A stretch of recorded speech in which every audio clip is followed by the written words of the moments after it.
राष्ट्रीय ओबीसी महासंघाच्या या 10व्या अधिवेशनामध्ये प्रामुख्याने उपस्थित ज्यांनी या महासंघाचं या अधिवेशनाचं उद्घाटन केलं असे महाराष्ट्राचे लोकप्रिय मुख्यमंत्री देवेंद्रजी फडणवीस साहेब, ज्यांनी नुकतंच या आपल्या अधिवेशनाला भेट दिली, गोव्याचे लोकप्रिय मुख्यमंत्री डॉक्टर प्रमोदजी सावंत साहेब, राष्ट्रीय ओबीसी महासंघाचे संस्थापक अध्यक्ष सन्माननीय डॉक्टर बबनरावजी तायवाडे साहेब, राष्ट्रीय ओबीसी महासंघाचे संस्थापक महामंत्री आमचे मित्र सन्मान्य सचिनजी राजूरकर साहेब, राष्ट्रीय ओबीसी महासंघाचे देशभरातले सर्व सन्माननीय मान्यवर आणि या अधिवेशनामध्ये देशाच्या कानाकोपऱ्यातून आलेले माझ्या सर्व ओबीसी बांधवांनो, भगिनींनो, युवा मित्रांनो, मी चंद्रपूर जिल्ह्याच्या वतीनं या राष्ट्रीय महासंघाच्या या अधिवेशनामध्ये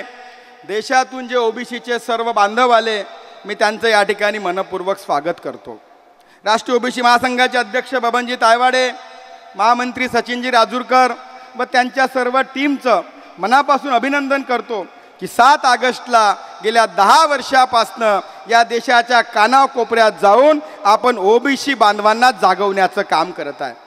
ज्या महाराष्ट्रामधून सुरुवात झाली, जे भारताचं मध्यस्थान म्हणजे आमचं नागपूर, ज्या नागपुरामध्ये 2016 मध्ये पहिल्यांदा जेव्हा अधिवेशन भरलं, एका छोट्याशा खोलीमध्ये अधिवेशनाची सुरुवात झाली आणि नागपूरमध्ये जे छोटंसं वृक्ष लावलं होतं, आज मात्र ते वृक्ष बहरलं आणि संपूर्ण देशामध्ये या वृक्षाच्या फांद्या बहरत जाऊन या राष्ट्रीय ओबीसी महासंघानं वटवृक्षाचं एक रूप धारण केलं।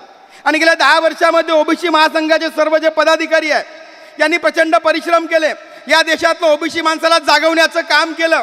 आणि 1932 मध्ये जी ओबीसीची जनगणना झाली होती आणि त्याच्यानंतर साधारणतः 125 वर्ष आम्हाला जनगणनेची वाट पाहावी लागत होती। आपल्या सततच्या पाठपुराव्याने आणि देशाचे लोकप्रिय पंतप्रधान नरेंद्रजी मोदी यांच्या नेतृत्वामध्ये ओबीसीच्या जनगणनेला मान्यता देण्यात आली। आम्ही एक नारा नेहमी लावतो की जिसकी जितनी हिस्सेदारी उसकी उतनी भागीदारी, आणि ही जी आमची भागीदारी आहे, आम्हाला माहिती आहे आमची हिस्सेदारी मोठी आहे, पण या हिस्सेदारीला मात्र कुठेतरी त्या ठिकाणी शासनाच्या ठिकाणी त्याला मान्यता नव्हती। पण आता मात्र जेव्हा आमची ओबीसीची जनगणना होईल, या देशातल्या ओबीसी बांधवांची खरी संख्या ही देशासमोर येईल आणि जी आमची मागणी होती ती मागणी मात्र आता पूर्ण व्हायला निश्चितच आपल्याला तो वेळ आला आहे। मी या ठिकाणी महासंघाच्या सर्व पदाधिकाऱ्यांचं अभिनंदन करताना गेल्या 10 वर्षामध्ये आपल्या माध्यमातून एकीकडे केंद्र सरकार असेल की राज्य सरकार असेल, या दोन्ही सरकारच्या माध्यमातून आमच्या ओबीसी बांधवांच्या हिताचे 58 निर्णय आपण त्या ठिकाणी आपल्या पुढाकारातून त्या ठिकाणी घेण्यात आले। आणि सारे निर्णय जो आमचा ओबीसी समाज आहे, या ओबीसी समाजाचं त्याला प्रगतीला पुढे जाता आलं पाहिजे, ओबीसी विद्यार्थ्यांना प्रगती करता आली पाहिजे, यासाठी हे निर्णय आपण घेतले। खरं तर आपला विद्यार्थी, आमच्या विद्यार्थ्याला हॉस्टेलची सुविधा नव्हती, इतर समाजातले हुशार विद्यार्थी त्यांना हॉस्टेल मिळायचं। खरं तर ओबीसी समाजातला महत्त्वाचा घटक म्हणजे कोण? आमचा शेतकरी। शेतकरी वर्ग मोठ्या प्रमाणामध्ये ओबीसी असतो आणि जो शेतकरी 1 एकर शेती नांगरायसाठी 13.5 किलोमीटर शेतामध्ये आडवा उभा चालतो, एका दाण्याची 1000 दाणं करतो, राडाचं काय रक्ताचं पाणी करतो आणि या देशातील गोरगरीब माणसाचं पोट भरण्याचं काम जो आमचा शेतकरी करतो, जो जगाचा पोशिंदा करतो, तो आमचा शेतकरी ह्या ओबीसीमध्ये मोठा सहभागी आहे। आणि म्हणून आमच्या शेतकऱ्यांच्या कल्याणाच्या योजना या माध्यमातून केला। आमचे जे विद्यार्थी आहे त्यांना सुद्धा एक चांगला मंच मिळाला पाहिजे। जेव्हा इतर विद्यार्थ्यांना आरक्षण मिळते पण आमचे विद्यार्थी हुशार राहते, तो आमचा शेतकरी आहे जो काबाड कष्ट करतो, त्याचा मुलगा हुशार राहतो पण त्याला कुठेतरी आरक्षण मिळत नव्हतं आणि म्हणून त्याच्या आईवडिलांची इच्छा होती की माझा मुलगा शिकून मोठा झाला पाहिजे, एखादा अधिकारी झाला पाहिजे, एखादा डॉक्टर झाला पाहिजे। मग त्या शेतकरी कष्टकरी आमच्या शेतकऱ्यांचं स्वप्न होतं, ते स्वप्न पूर्ण होत नव्हतं, पण ते स्वप्न पूर्ण करण्याचं काम ओबीसी महासंघाच्या पदाधिकाऱ्यांच्या माध्यमातून झालं आणि ओबीसी महासंघाने जो विडा उचलला त्याला सहकार्य करण्याचं काम या देशातल्या केंद्र सरकार आणि राज्य सरकारने केलं। खरं तर आमचा लढा हा अजून थांबला नाही।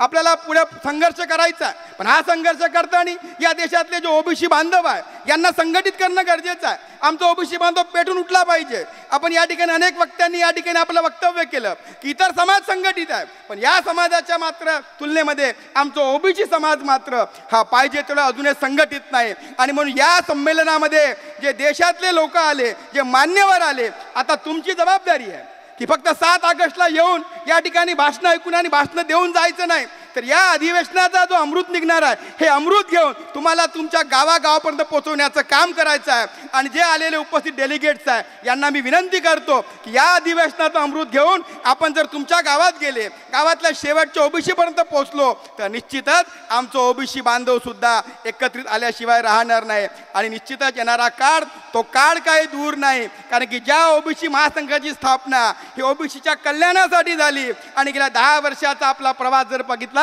एक नेत्रदीपक प्रवास या संघटनेच्या माध्यमातून आदरणीय बबनजी तायवाडे असतील की आमचे मित्र सचिनजी राजूरकर असतील यांच्यासोबत इतर सर्व मान्यकरांनी या ठिकाणी घडवून आणला. त्याबद्दल एक ओबीसी व्यक्ती म्हणून, एक ओबीसी बांधव म्हणून मी आपल्या या कार्यासाठी शुभकामना देतो. आणि भविष्यामध्ये आमचं ओबीसी याला पुढे नेण्याकरिता जेव्हा जेव्हा ओबीसी महासंघ काम करेल, आम्ही सुद्धा या समाजाचा एक घटक म्हणून तुमच्या खांद्याला खांद्या लावून ताकदीनं काम करू हे सुद्धा अभिवचन देतो.